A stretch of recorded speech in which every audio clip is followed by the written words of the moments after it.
Hi, so as I mentioned in my last video, this is going to be a very DC Finest centric weekend. This time it's a proper review. It's a book I got this week. It's one that's been out for a while from DC Finest, but it was always seems to be the price didn't go down to a reasonable price, but it has gone down now. Saying I'm just a tight word basically. I like my collections to be around about not much more than £20, which is what this got down to.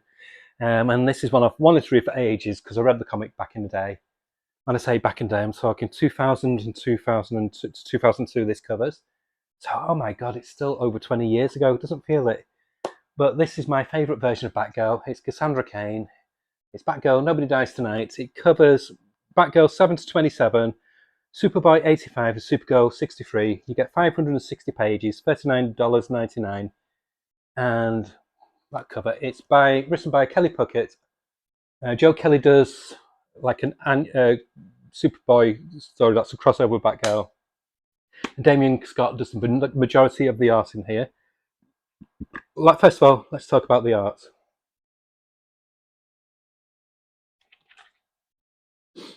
The art is absolutely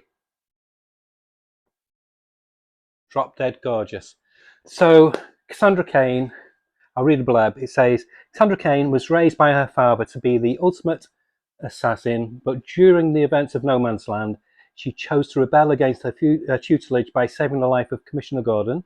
Impressed by this act of heroism, Batman saw potential in Cassandra to be more than just a killer. However, earning Batman's approval was just the beginning. In order to become a full-fledged member of the Bat family, Cassandra will have to train harder than she's ever trained before to live up to Batman's stringent standards while resisting every natural instinct to revert back to her lethal ways. So it's a fresh, unique take on a Bat family character. And like I said, the art is just to die for. There's a lot of like vignettes in this series. There's a lot of like one and done stories, but with like an undercurrent of continuing story of like this redemption arc for Cassandra Cain because she feels she's not worthy to have the Batman, so she feels that she should die because something happened in her past, what she's never forgiven herself for. I mean, basically, her mum. I don't think it's revealed in this, so I won't say if it is or not. But one of her um, people who's senior in her life, Lady Shiva.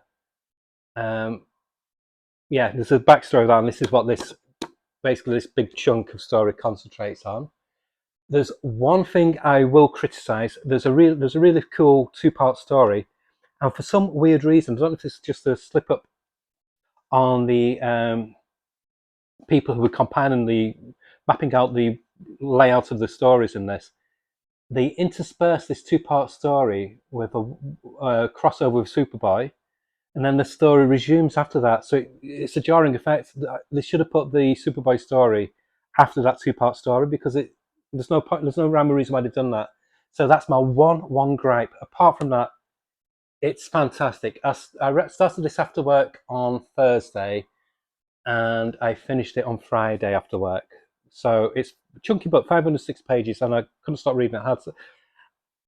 I had some shit in the background on YouTube just as background noise because I have tinnitus, so I need something like that. And yeah, the art, the expressiveness, it's just full of action.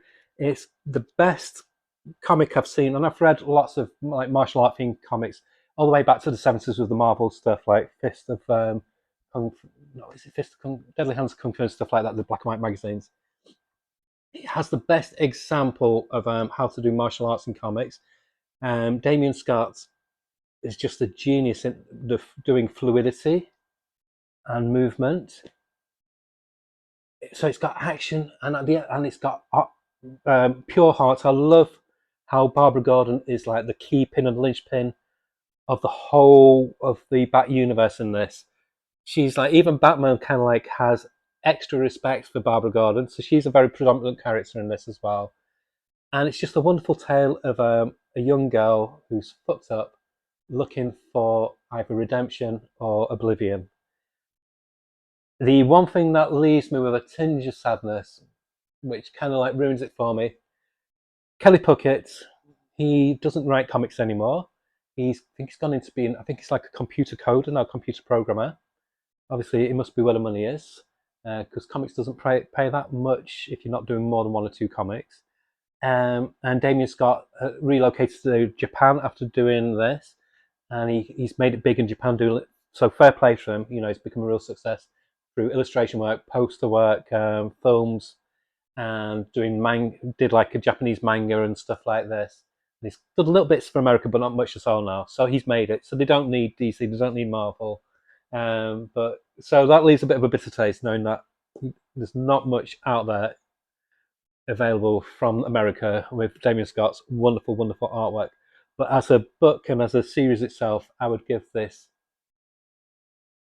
I can't give it a 10 just because of that mapping incident in the book. It throws the enjoyment out.